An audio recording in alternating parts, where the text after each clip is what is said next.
Marlboro, जो कि नाम है क्लास, पावर और मैनलीनेस का।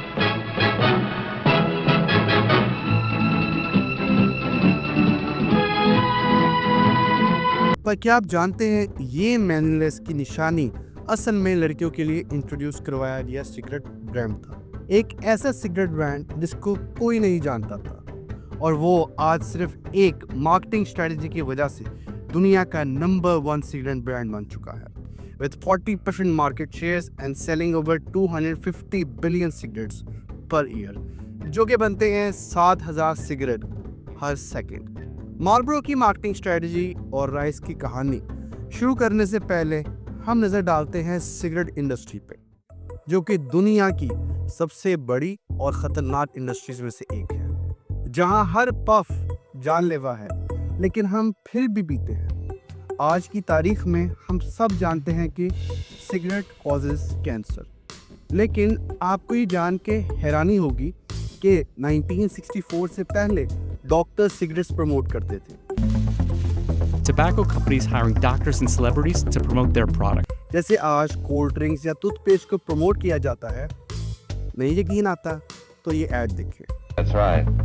But a Camel's always a pleasure. Yes, folks, the pleasing mildness of a Camel is just as enjoyable to a doctor as it is to you or me. More doctors smoke Camels than any other cigarette. Socially unpleasing तो बहुत दूर की बात, cigarette को एक healthy product माना जाता था, क्योंकि उस वक्त किसी को ये नहीं पता था कि सिगरेट से कैंसर होता है।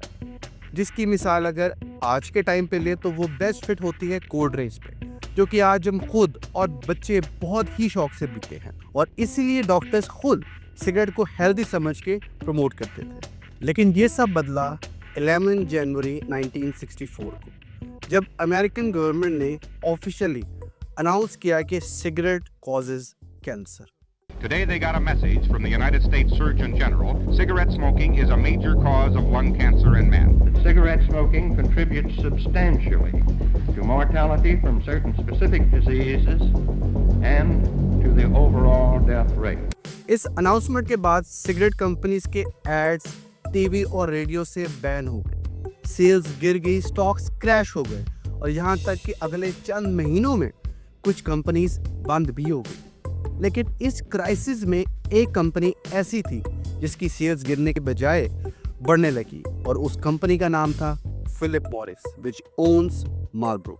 Marlboros were in such demand that additional packaging equipment had to be air freighted from England. Sales went through the roof. But today Marlboro is more than just America's fastest growing cigarette. It's also the leading American brand overseas. This is the story of a cigarette called Marlboro. 1924 से लेकर 1964 तक Marlboro एक unknown brand था, लेकिन cancer की announcement के बाद ये दुनिया का सबसे बड़ा सिगरेट ब्रांड बन गया। Owner of Marlboro reporting strong sales and earnings. Its stock up on the news and shares up about 15% so far this year, outperforming the market. Sales are going up. Cigarettes are not something that many people will admit to using much. Still doing extremely well. Marlboro ने अपनी product को promote करने के लिए human psychology के एक simple but highly powerful concept को इस्तेमाल किया, जो था एस्पिरेशन, यानी किसी के जैसा बनने की चाह। जैसे बचपन में हम शाहिद अफरीदी को देखकर वही एमडी या बूम बूम वाला बैट लेना चाहते थे, या आज के ज़माने में लोग बाबर आजम को देख के वही बैट खरीदते हैं, डिस्पाइट द फैक्ट कि वो बैट कितने का है या उसकी क्वालिटी कैसी है, क्योंकि हमें वही बैट चाहिए। हम उस ब्रांड के बैट से क्रिकेट खेलते हैं तो हमें वो फील आती है कि हम खुद बाबर आजम या शाहिद अफरीदी हैं, और इस सब में फ़ायदा होता है बैट बनाने वाली कंपनी का। सेम इसी एस्पिरेशन के कॉन्सेप्ट को मार्लबोरो ने बहुत ही जीनियस तरीके से यूज़ किया। उस वक्त कैंसर की अनाउंसमेंट के बाद कोई भी सेलिब्रिटी सिगरेट को प्रमोट नहीं करना चाहता था, तो मार्लबोरो ने बनाया एक fictional character, Marlboro man.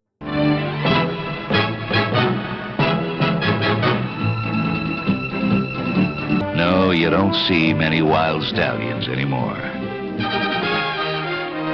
1955 saw the debut of the Marlboro Man ad campaign starring lifeguards, sailors, and construction workers. They were a breed apart and became known as the Marlboro Men, and the Marlboro image started to emerge. But it was the ultra masculine cowboy with the 10-gallon hat that may have had the biggest impact on sale. एक rugged cowboy जिसे दिखाया गया एक strong, independent और cool आदमी के रूप में, क्योंकि 1970s में अमेरिका में रगेड इंडिविजुअलिज्म का ट्रेंड था। लोग स्ट्रॉन्ग और सेल्फ मेड दिखना चाहते थे और ऐसी पर्सनालिटीज को एडमायर करते थे।